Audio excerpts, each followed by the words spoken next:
नमस्कार. युक्तिवाद चॅनलमध्ये सर्व श्रोत्यांचं स्वागत.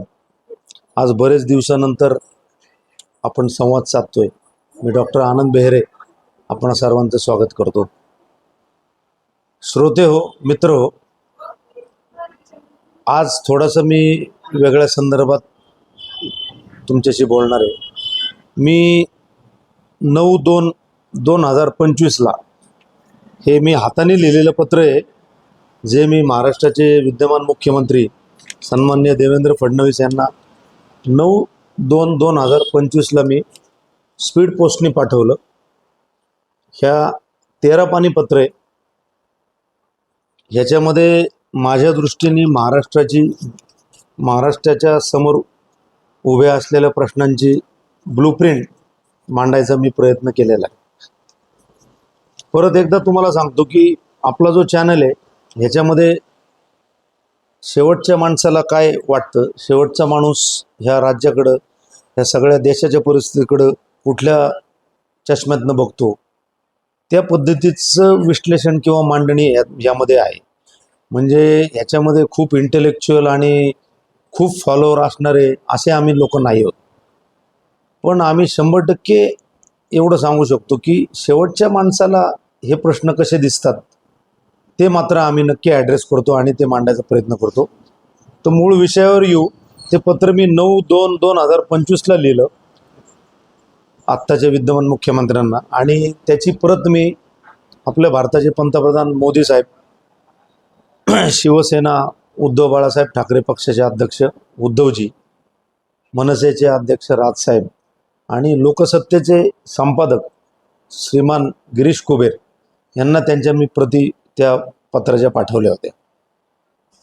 तर CMO ऑफिसमधनं मला रिसिव्ड काय आली नाही. बाकी 4ही ठिकाणावरनं मला रिसिव्ड आली, पण उत्तर मात्र कोणाचंही मला आजतागायत आलं नाही. तर याच्यामध्ये मी जे विषय मांडले होते त्या विषयामध्ये की शेवटच्या माणसाला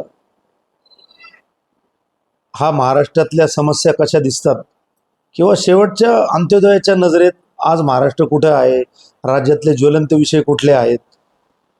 तर ह्याच्यामध्ये सुरुवातीला मी जे लिहिलं होतं, आपण रोज एक विषयावर बोलणार आहोत या पत्राच्या संदर्भात. तर आज जो विषय मी सुरुवात केली होती त्याच्यामध्ये महाराष्ट्राची सार्वजनिक आरोग्य व्यवस्था ह्याच्यावर मी जे त्या पत्रात लिहिलं ते आता तुमच्याशी मी थोडीशी चर्चा त्याच्यावर करतोय.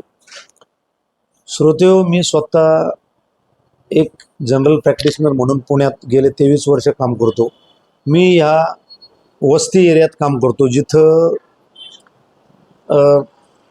त्यांचं मासिक उत्पन्न मॅक्सिमम 30,000 रुपये अशी लोक इथं राहतात.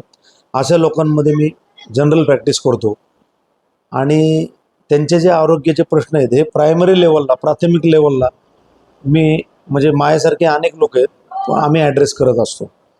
तर त्याच्यामध्ये आता मला सांगा की सरकारची जी सार्वजनिक आरोग्य व्यवस्था आहे की जेणेकरून आरोग्याचे प्रश्न सोडवायचा सरकार प्रयत्न करतं, त्यांच्या समोर जो टार्गेट वर्ग आहे जो मी आत्ता सांगितला, ज्यांचं उत्पन्न महिना 30,000च्या आतमध्ये, हाच वर्ग आहे सरकारचा.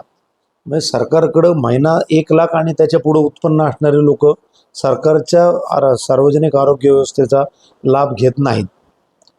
त्याच्यामुळं महिना 30,000 हे माझं आकलन आहे. ज्यांचं मासिक उत्पन्न आहे अशी लोक टार्गेट धरून सरकारने सार्वजनिक आरोग्य व्यवस्था डिझाईन केलेली आहे आत्तापर्यंतच्या सगळ्या. पण दुर्दैवाने मी तुम्हाला सांगतो, सर्व शासन व्यवस्था ह्याच्यामध्ये फेल झालेली आहे. कारण तुम्हाला बेसिक गोष्ट सांगतो, आता पावसाळा आहे, आता या साथीचे आजार म्हणजे एखाद्या वेळेला डेंग्यू, चिकनगुनिया किंवा स्वाईन फ्ल्यू, सर्दी खोकल्याचा एखादा नवीन व्हायरस, असे साथीचे आजार आता सुरू होऊ शकतात किंवा ते होतातच. तर आता ह्या सगळ्या काळामध्ये आज आमच्याकडे जे रुग्ण येतात, जर सार्वजनिक आरोग्य व्यवस्थेमध्ये जर त्यांना व्यवस्थित ट्रीटमेंट मिळाली तर ते आमच्याकडे येतील का?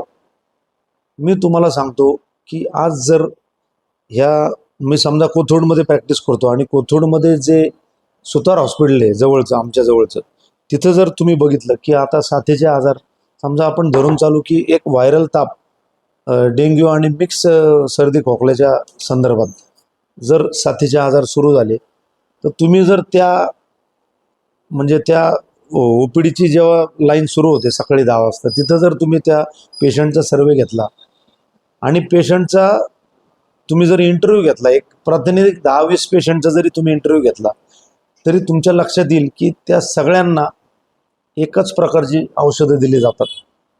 जी औषधं देताना त्यांच्या वजनाचा, त्यांच्या प्री एक्झिस्टिंग आजाराचा कुठलाही विचार केला जात नाही. बरं, जो उपस्थित डॉक्टर आहे तो पेशंट थरोली स्टेथोस्कोप लावून त्याचं ब्लड प्रेशर बघितलं किंवा त्याला ऑस्कल्टेशन केलं, त्याची छाती बघितली, पोट बघितलं, लिव्हर किंवा स्प्लीनची काय परिस्थिती आहे, हे कुठलंही त्यांची एक्झामिनेशन तिथं केली जात नाही. सब घोडे 12% पद्धतीने तिथं ट्रीटमेंट दिली जाते आणि मग ते पेशंट तिथं बरं न झाल्यामुळे ते आमच्यासारख्या फॅमिली फिजिशियनकडे येतात. आता आमच्यासारखी लोक बहुतांशी आम्ही BMS BHMS पास झालेले लोक आहोत. तर आता मला सांगा, तिथं जर आरोग्य व्यवस्थेमध्ये त्यांना जर प्रॉपर ॲड्रेस केलं तर आमच्याकडे कोणी येईल का? त्याच्यामुळं ह्या बेसिक लेवलला ह्यांची जी सार्वजनिक आरोग्य व्यवस्था आहे ही सबसेल फेल आहे. आता दुसरी गोष्ट, काही टर्शरी सेंटरला समजा एखादा पेशंट तापामध्ये 2-3 दिवसात नाही कंट्रोल झाला, समजा डेंग्यू निघाला आणि तो जो रक्तस्राव त्याला होतोय आणि जर त्याला भरती करायची वेळ आली तर आज परिस्थिती अशी आहे, किंवा एखादा ऑपरेशन आहे तर परिस्थिती अशी आहे की ह्यांच्या सगळ्या सार्वजनिक आरोग्य स्टेशनच्या ज्या व्यवस्था आहेत तिथं एकतर डॉक्टर अवेलेबल नसतात, अननुभवी डॉक्टर असतात आणि तिथं ट्रीटमेंट व्यवस्थित केली जात नाही आणि त्याच्यामुळं लोक तो पर्याय स्वीकारत नाहीत. आता लोक आम्हाला सांगतात की डॉक्टर तुम्हीच सांगा कुठे ॲडमिट करायचं ते. आणि काय होतं दुर्दैवाने, या प्रायव्हेट हॉस्पिटलला आम्ही जेव्हा पेशंट ॲडमिट करतो तेव्हा साधा डेंग्यूचा जर पेशंट आपण घेतला तर तो बरा व्हायला किमान 7 ते 8 दिवस लागतात. 5 दिवसाच्या हॉस्पिटलायझेशनचा खर्च किमान 50,000 होतो. आता मी ज्या एरियात काम करतो 30,000 ज्यांचं मासिक उत्पन्न आहे तो पेशंट म्हणजे त्यांच्या फॅमिलीतला पेशंट ज्या वेळेला 50,000 बिल होईल तेव्हा ते अफोर्ड करतील का? त्याच्यामुळं ह्या सगळ्या गोष्टी मी त्याच्यामध्ये मांडायचा प्रयत्न केला आहे. मला ह्याच्यातनं एवढंच सांगायचं आहे की ह्या सरकारने आम्ही जे फॅमिली फिजिशियन आज अनेक वर्ष वस्ती एरियामध्ये म्हणा किंवा निम्न वस्ती एरियामध्ये आम्ही काम करतो, तर त्यांना काहीतरी ह्या व्यवस्थेमध्ये आम्हाला सामावून त्यांनी जर घेतलं तर बऱ्यापैकी हे प्रश्न लोकांचे सुटतील. कारण काय झालं आहे दुर्दैवाने, कन्सल्टंट, सुपर कन्सल्टंट आणि सामान्य रुग्ण ह्याच्यामधली जी दरी वाढत चाललेली आहे त्याच्यामुळं काय होतं की त्यांना पेशंट कन्व्हिन्स करता येत नाही आणि ते जे कन्व्हिन्स करतात ते पेशंटला कळत नाही. त्याच्यामुळं फॅमिली फिजिशियन हा खूप महत्त्वाचा आहे.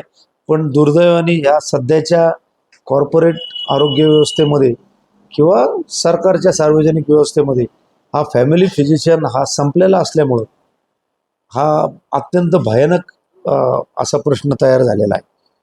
तर ह्याबद्दलच मी मुख्यमंत्र्यांना लिहिलं होतं पण त्यांच्याकडनं कुठलंच उत्तर नाही. आणि आज मी प्रॅक्टिस करताना म्हणजे दुर्दैवाने अक्षरशः खूप विटीस धरल्याच्या पद्धतीने लोकांना अनुभव येतात आणि लोकांना ट्रीटमेंट नीट मिळत नाही. आणि माझं मत आहे की आत्ताची सार्वजनिक आरोग्य व्यवस्था ही पूर्ण निष्प्रभ आहे लोकांना ॲड्रेस करण्यामध्ये. तर हा आजचा एक विषय, आपण उद्या नवीन विषयावर ह्या पत्रातल्या बोलूयात. त्यामुळे एवढंच मी आज बोलतो आणि थांबतो. धन्यवाद.